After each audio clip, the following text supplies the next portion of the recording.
Thanks, Joachim, for the great introduction. So, we've been working closely with our long-standing partner, Yell, to help them deliver better quality websites, to help them manage customer expectations, and to prove the value of their digital marketing solutions.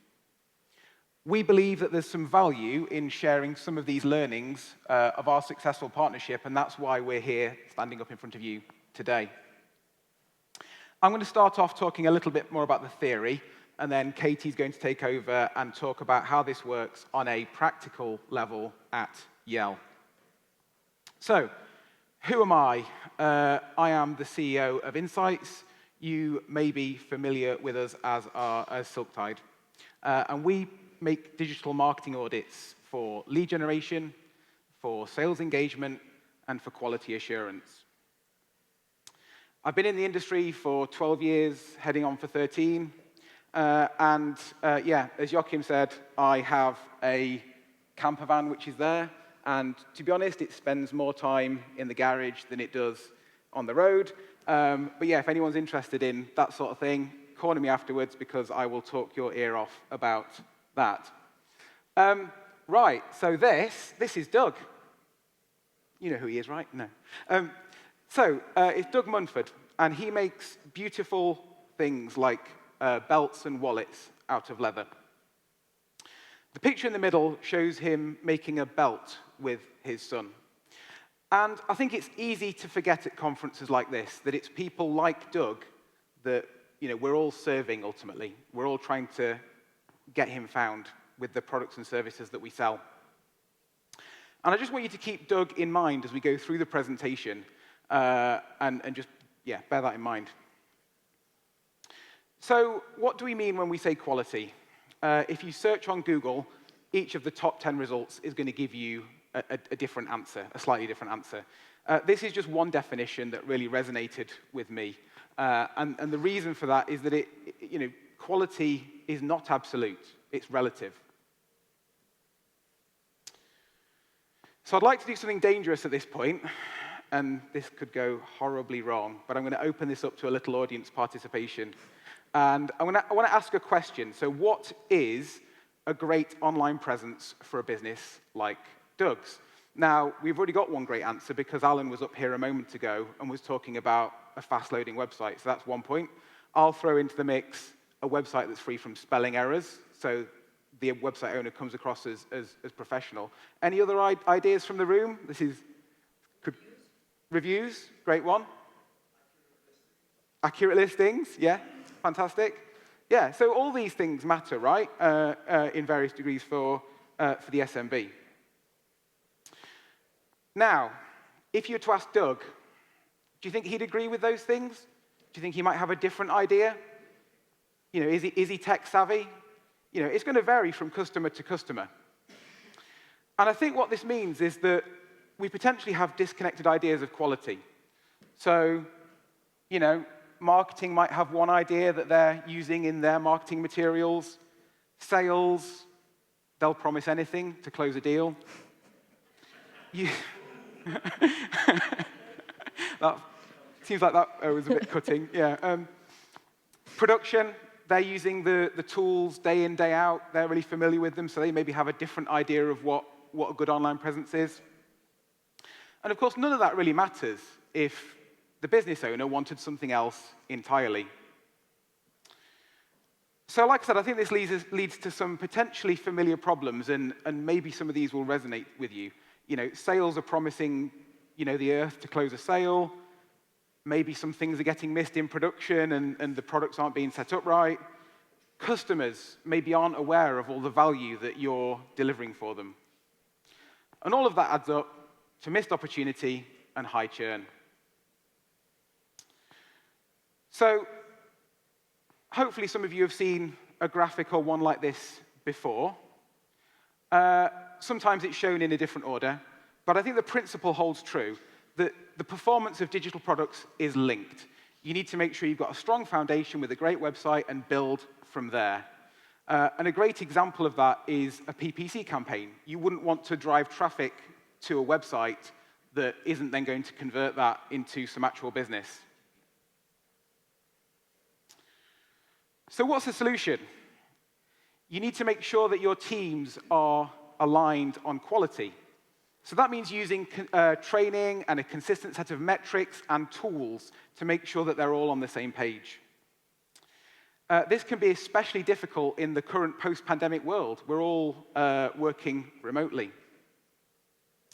You need to educate your clients about what good is. Become a trusted source of knowledge for your clients. A great example of that would be to use our platform to obviously run a health check on the client's website. Now, in digital marketing, quality isn't static. It's very much a moving target, and it moves fast. You need to make sure that your view of quality is a true reflection of what clients want in the here and now. I actually learned just yesterday that customers are starting to ask now to be listed on Huawei's Petal platform, which is obviously for Huawei mobile phones and is new. Lastly, you need to make sure that your view of quality, as per the last slide, is holistic. You need to cover everything. You know, there's no point having something that's only focused on one part of the picture. So, how do we turn this into something better? So if we use consistent tools, processes, and training, we can instill a shared understanding of good within our organization. We can use tools like reporting dashboards, digital health checks, and so on to communicate this to the client. But it's important to remember that it's not a one-way street. You need to make sure that your view of quality is being refined based on feedback from the customer. And you've also got to take into account digital marketing trends and industry trends. But if you do all that, you'll see we get a virtuous cycle where our view of quality is ever escalating and the customer's understanding of what we're delivering is escalating at the same time. Now, our valued partner, Yell, uses our platform to run digital health checks at various points in their customer's life cycle. And I've seen Yell create a real culture of quality, and I've seen that they've experienced a great deal of success as a result. And so it gives me great pleasure to introduce Katie to talk about how they do that. Thanks. Thank you, Katie. So thank you, Andrew. So my name's Katie Curd. I am the head of presence products at Yell. I'm actually just about to reach my 5-year Yelliversary in June, and I love Lego. So for those of you who have been on conference calls with me, you might notice this image. It sits pride of place behind me on my shelf. For those of you not in the know, this is the Friends Central Perk set. So why am I here to talk to you today? So I'm talking about the digital health for SMEs and how Yell communicates this to its customers. Our aim is to educate the importance of digital health. We know that 85% of UK adults go online to find information about goods and services. And to try and communicate this in a simple way, we have a simple framework, which is found, trusted, chosen, and connected. So found is very much linked to the awareness and interest part of the kind of traditional buying cycle, i.e. being wherever your consumers are looking for you. Trusted is all about the consideration, i.e. having positive recent reviews about your business and making sure you've got consistent business information. And chosen is the decision phase, making sure that you have the answers to all of consumers' questions, be that on your website, on your listings, or via a messaging bot. And connected, so finally when a consumer has chosen to work with a small business, making sure they can easily get in touch, be that a phone call, a form fill, bookings, e-commerce, or messaging. So we use this framework to talk about the marketing programs that a small business might need. We use it for both new businesses and established businesses. We use it for our prospects as well as our existing customers. And it's used throughout our entire life cycle with the customer. So we use it with our sales force during the buy phase, with our onboarding staff when the customer's in their welcome phase, and then with our customer services staff during what we call the run phase. And the idea from using this framework is to understand what the business's goals are, what marketing they currently do, where they want to go, and set realistic expectations, both of what Yell will deliver for them, but also what they need to do to get the most out of their programs. And we capture all of this in a document that we call the statement of work. So the statement of work starts with the salesperson, and this is where Insights comes in. We use their tool to understand and capture what the business is currently doing. Do they have a Google business profile? Do they have Facebook? When was the last time they posted on social? Do they have reviews across platforms? Are they recent? Do they have a website? Is it a good quality website? Can customers find what they're looking for? Can search engines crawl it easily? And also importantly, what do their competitors do too? All of this is captured in the statement of work, and we work with the customers to get them to score themselves against each of these pillars. So they score red, yellow, or green, depending on kind of what they do today. Then we get to talk to them about where they would want to go. And this is where we start talking about how our products can help. As we do that, we capture why they need the product. So we capture that in the statement of work, and then we also capture a tangible benefit.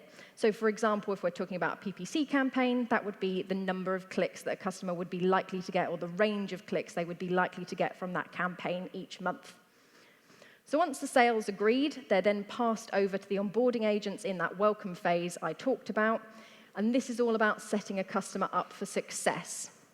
So we capture requirements, more detailed information that potentially sales didn't capture, but we also go through those expectations again. So it's not just the salespeople talking about it, we talk about it again at that welcome phase to cement it with the customer. At this point as well, if the customer's built a website, we would then use the Insights tool as part of our quality assurance process. We set a minimum threshold of 8 out of 10 before we'll set a customer live, set a website live and give it to a customer, and also before we will add on any performance campaigns. So as Andrew said, all of these things are interconnected. And what we found by using Insights, actually, we've saved around 20% in terms of the time that we take to do our quality assurance checks, and it's given us the ability to check some of the things that we wouldn't necessarily be able to do manually. So things like loading speeds, server behaviors, stuff like that. So once all of the products are ready and they're set live, the customer stays in the welcome phase for 30 days post-live. So if they have any issues, they end up talking back to the same person that built their products for them. And at the end of those 30 days, we will make sure that we update the statement of work with that customer, make sure it's still relevant. We will rerun the Insights tool. That gives us the opportunity to kind of confirm some of the early benefits that we've given to that customer. And then we send both the statement of work and the Insights scan over to the customer, and we store it in our CRM systems. The key here being the visibility for all of our customers, all of our internal agents. We are all talking about the same thing. We're all agreeing to the same statement of work. So some examples of the metrics that we will put in here would be, for example, with found products I've kind of mentioned, clicks or usage ranges per month. Trusted would be about how we're going to reduce down listing error that we see for distribution. Chosen would be, again, that website quality score. And then connected is one of the more recent things that we've added with our messaging. So that is getting a customer to sign up to an SLA that they will respond to a consumer's message in. So they have a choice of options in terms of how quickly they'll respond. So the whole point of the SOW is to create quality metrics for each product that everyone understands. Our aim is to educate and set clear expectations at point of sale, at welcome, and at the run stages. And this means that sales can't overpromise. They are literally the ones writing down the expectations with the customers. So they have to be confident that we can deliver that. It also means that service have a really key understanding of the quality benchmarks that they need to hit before the products are set live, and customers know what they are getting from us. It makes it super easy for us to demonstrate value when everything's going well, and if it's not going well, it's also easy for us to identify where and come up with a solution to correct that, be that something we need to do on our end or work with the customer to sort out. At the moment, this is all very reactive. In the future, we would love to go somewhere that's more proactive, so being able to identify issues before they come up, before a customer even contacts us, and also identify upsell opportunities too. But hopefully this has been useful, learning kind of how Yell talks to our customers and what we utilize. So a quick summary. of everything that myself and Andrew have talked about. So firstly, we need alignment between internal teams and a customer to create a culture of quality. The aim is to have one single view of customer health, and using consistent and easy to understand language is key to that adoption. And remember, we are doing this to create value and visibility for the customers. Make sure you're doing it for Doug. Thank you. Any questions?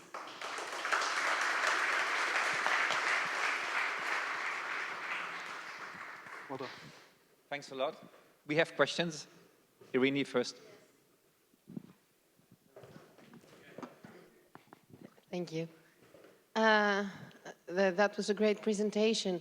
Do you use the statement of work for later stages during the customer life cycle? Do you enrich it for upselling purposes? Yep, so every time that we would sell to the customer, we would update the statement of work to make sure that it reflects the latest version of that kind of customer's goals. Yep.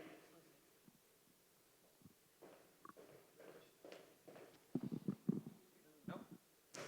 There was another person here? No? No questions. We must have covered everything. We covered everything. Okay, so my question, I mean, we learned a lot about these core web vitals, which is relatively new to a lot of even salespeople and product people. And I'm sure that it's within the Insights program. How did you make sure on the product side, on the platform side, you have these elements included, and how you deal with these if you have questions, and how you train the people on these new things? So from our point of view, obviously it's important that, the platform has Core Web Vitals in it. It's an industry trend. And I think it's really important that when you include those things, that it's explained in a way that the customer can understand. A lot of Google's own tools, cumulative layout shift, what does that mean to your average SMB, to someone like Doug? So it's important to kind of describe it in a way that they can understand. And obviously for our partners, we work with them to introduce that at the right time. So in terms of training sales agents, it's introduced at the right point where they're ready to start talking about that with their clients.